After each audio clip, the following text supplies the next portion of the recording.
We are back with the Going for Two War Room. We are on the Scott Fishbowl mock drafts. I'm here with the 1.05 pick. We're doing things a little bit different tonight. We got our first time fan on here. So we got Zach Berger. Find him at the FFchalupabatman. How you doing, Zach? How are you doing tonight? Awesome.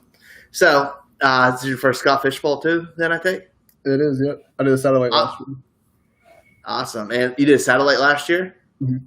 How'd that go? It was okay. It didn't help that I took Andrew Luck pretty early. So that was unfortunate. But I think I finished like sixth, but I had a lot of injuries. Okay. A lot of injuries. Awesome. So got the big show this year. You excited for it? I'm ready for it. And so you're in the kind of met through the chat on there. I got accidentally added tonight. So how's the chat going? Have you learned a lot from there? Talk to some good people? Yeah, it's been great so far, yeah. I mean, the 105, there's just so many options, so just kind of trying to figure out really so many options. So far in the draft, McCaffrey went 1, followed by Mahomes, Lamar Jackson, and then Saquon Barkley. Mm-hmm. So at the 1.5, who's going through your head? I mean, I'm a Cowboys fan, so Ezekiel Elliott's probably a definite consideration. Just okay. Volume. He's been very safe, very productive. I also love Alvin Kamara. Just if you're looking at getting a lot of first downs, a lot of receptions, he's gotten 81 3 years in a row. So we'll see if he can improve on that. And then lastly, Travis Kelce or George Kittle, depending on who you prefer, would definitely be a consideration with a tight end premium in this league. Really, you're we've had the obvious picks, but there hasn't been much talk tight end in there yet, which is very interesting because a lot of people thought for some reason they're going to slide so far. But yeah, I don't know how do you feel about that idea right now? But if I don't take, like for example, Kelce right now, he's probably not going to get back to me on my second round. I mean, he could, but I wouldn't bank on it happening just because of the tight end premium in the league. No, I wouldn't either. But so out of those guys, considering who's your top choice, who are you picking right now? I mean, I'm gonna have to be a homer and go with Zeke if he's gonna fall to me right there. I can't miss out on that consistency. Though I really would like to hit Kamara too, but I'm gonna go with Zeke. Okay, yeah, I love it. I said the first downs are huge, especially with the way that offense goes, pace. He's gonna have red zone opportunities. Absolutely love it. So you pick up Zeke in the first. What's your next couple picks looking like, or what are you hoping for? Since it's a super flex, it kind of depends on how the quarterbacks fall. I mean, the top two are obviously gone, but there's still a lot of great quarterbacks. So I would say my second round, I'd probably look at another running back if there's still another stud out there. If Kittle falls that far, potentially him, and then maybe a quarterback. And then go into that third round pick. Probably if I haven't taken a quarterback by then, probably look at a quarterback then just to lock one of the top 10, hopefully top 12 up. Okay. Through the mocks, have you seen any quarterbacks in that range you've liked? Or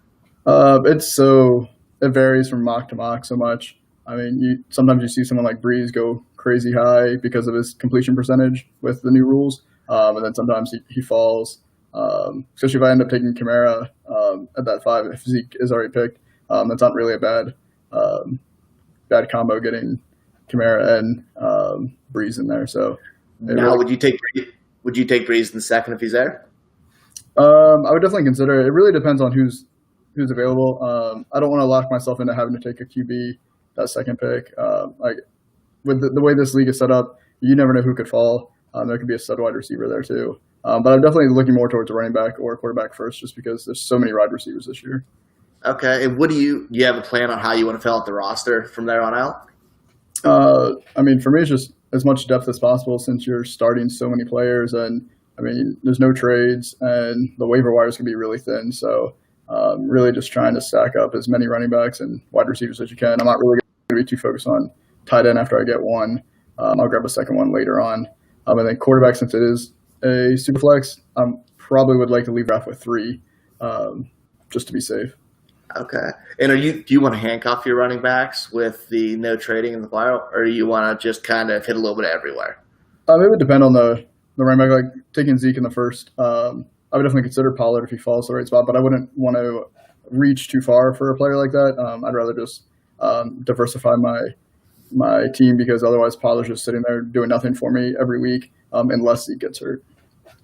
Awesome. So getting later down the draft, 10th round on, who's a guy you're looking at? We don't use the word sleeper because that doesn't exist anymore, but who's a good value pick later in the draft you're going to be looking at, who you want to have on your team and Sure. you think can help you out long term? I mean, there's so many guys in a league like this. For me, I'd probably be looking at one of the rookie wide receivers, just because, I mean, there's so many options, maybe like a Justin Jefferson. Okay. I think you could pull in a lot of receptions up there in the slot in Minnesota with really just Thielen there. Something like that, I think you could probably get some decent value on. Yeah, I love Jefferson. He's going to go. If you were in my division, he'd be going a lot early. I can promise you that much. So I love that pick. So awesome, man. Anything else you've gotten from this, or from the Scott Fishbowl, from like being involved with everybody here? What's been the best part so far? What are you looking forward to? I mean, I've been playing fantasy football for like 13 years now, so it's just been great being part of this community.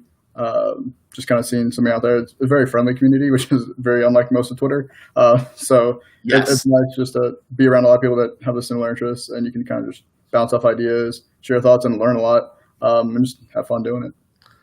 Awesome, man. Well, thank you so much for coming on. It was a blast. Tell everybody where they can find you. Yeah, so it's FFchalupabatman on Twitter. Not of the league, so it's been a lot of fun. Awesome, man. Thanks for coming on, and we'll catch you guys again at the 1.6. Have a great night.